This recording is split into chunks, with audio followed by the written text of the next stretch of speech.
Hey guys, economic subject में आप सभी की एक कॉमन प्रॉब्लम होती है कि मैम कंसेप्ट तो समझ में आ जाता है लेकिन एग्जाम में लर्न नहीं होता है, और लर्न भी हो जाता है तो हम एग्जाम में आंसर जाके भूल जाते हैं, लिख नहीं पाते हैं और मार्क्स हमेशा कम मिलते हैं।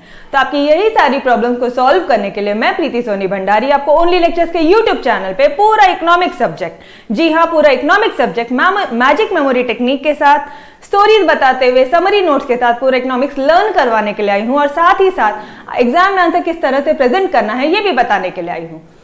तो अगर अभी तक आपने हमारा चैनल सब्सक्राइब नहीं किया है तो आप इसे जल्दी से जाइए और सब्सक्राइब करिए, क्योंकि यहाँ पे टाइम टू टाइम कुछ revision series, doubt solving sessions, ये सारी चीजें आपको मिलने वाली है।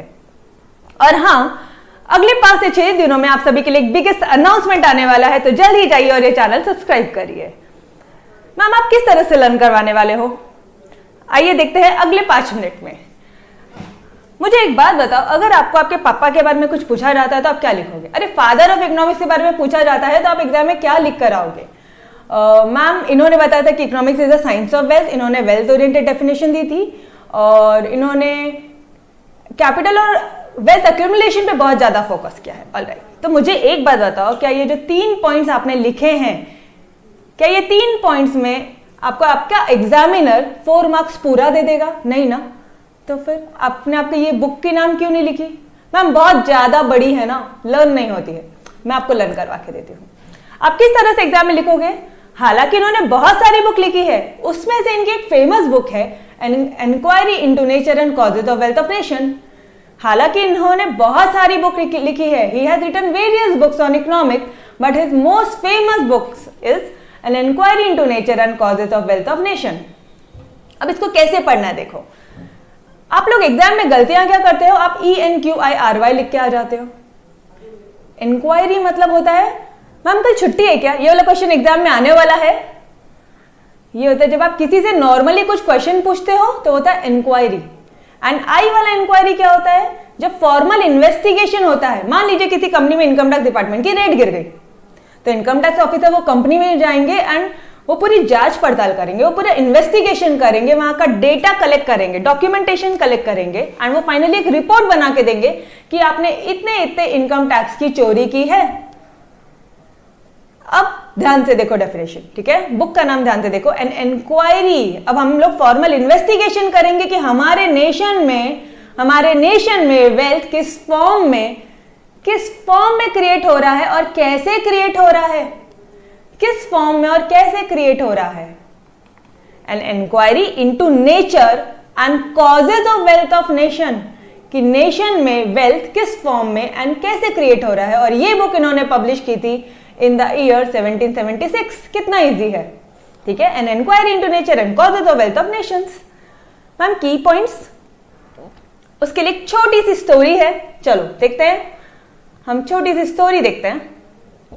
एडम स्मिथ ने, आपको पता है एडम स्मिथ जी ने क्या किया था? उन्होंने अपनी बुक में ये डिस्कस किया है कि ह्यूमन सोसाइटी का इवॉल्व कैसे हुआ, ह्यूमन सोसाइटी का इवोल्यूशन कैसे हुआ। मैम मतलब, इसका मतलब उन्होंने हंटर स्टेज से लेके जब हम लोग जंगलों में रहते थे वहां से रेसिडेंस स्टेज तक पूरा स्टेज डिस्कस किया है, पूरा इवोल्यूशन का स्टेज उन्होंने अपनी बुक में डिस्कस किया है।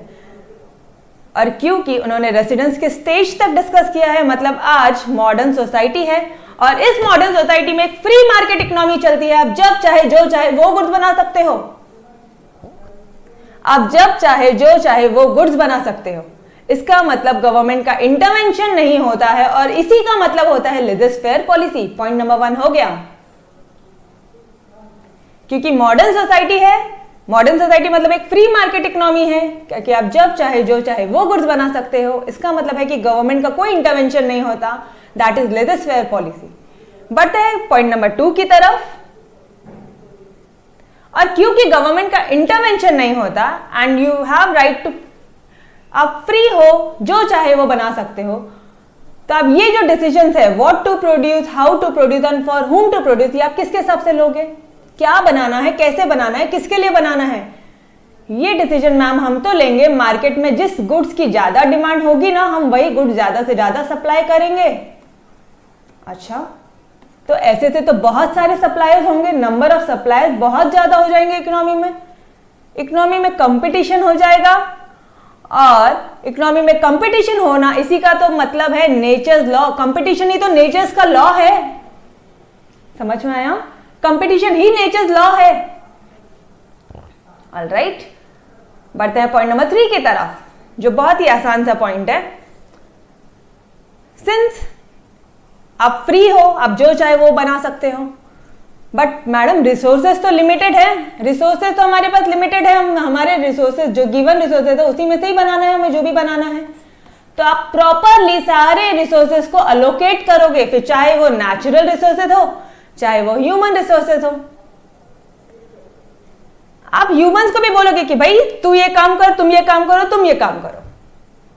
आप प्रॉपर डिवीजन ऑफ लेबर करोगे। अगर आपको ग्रोथ चाहिए, आपको आपके बिजनेस में ग्रोथ चाहिए, तो proper division of labour as an aspect of growth theory, यही तो था आपका पॉइंट नंबर 3। तो की पॉइंट्स क्या देखे हमने? लेजर फेयर पॉलिसी, मतलब गवर्नमेंट का इंटरवेंशन नहीं होता है, क्योंकि फ्री मार्केट इकोनॉमी है इसलिए गवर्नमेंट का इंटरवेंशन नहीं होता है। Nature's law in economic affairs, क्योंकि बहुत ज्यादा कंपटीशन है।